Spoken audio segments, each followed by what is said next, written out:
सरकारचे शेतकऱ्यांना आवाहन, ही माहिती दिल्याशिवाय कर्जमाफी मिळणार नाही. पाहूया सविस्तर अपडेट.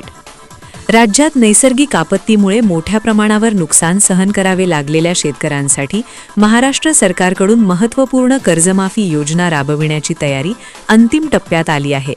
या योजनेचा लाभ जास्तीत जास्त पात्र शेतकऱ्यांपर्यंत पोहोचावा यासाठी शासनाच्या निर्देशानुसार बँकांमार्फत माहिती संकलनाची प्रक्रिया वेगाने सुरू करण्यात आली आहे. या प्रक्रियेत शेतकऱ्यांचा आधार क्रमांक, फार्मर आयडी तसेच नोंदणीकृत मोबाईल क्रमांक ही माहिती अत्यंत महत्त्वाची मानली जात आहे. मात्र राज्यातील अनेक कर्जदार शेतकऱ्यांनी अद्याप ही आवश्यक माहिती बँक किंवा संबंधित संस्थेकडे सादर केलेली नसल्याचे चित्र समोर येत आहे.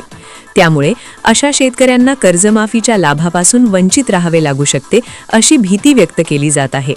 महत्त्वाचे म्हणजे 23 फेब्रुवारीपासून सुरू होणाऱ्या अर्थसंकल्पीय अधिवेशनापूर्वी सर्व पात्र शेतकऱ्यांचा डेटा पूर्णपणे संकलित करण्याचे शासनाचे उद्दिष्ट आहे.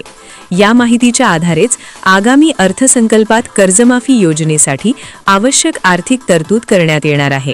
त्यामुळे माहिती संकलनात कोणताही अडथळा किंवा विलंब झाल्यास संबंधित शेतकऱ्यांचे नाव लाभार्थी यादीत समाविष्ट होणार नाही, असा स्पष्ट इशारा प्रशासनाकडून देण्यात आला आहे.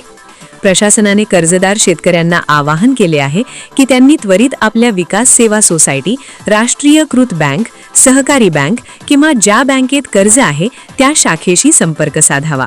आवश्यक कागदपत्रे, आधार क्रमांक, फार्मर आयडी आणि मोबाईल तपशील वेळेत जमा करून नोंदणी पूर्ण करावी, जेणेकरून कर्जमाफीचा लाभ मिळण्यात कोणतीही अडचण येणार नाही.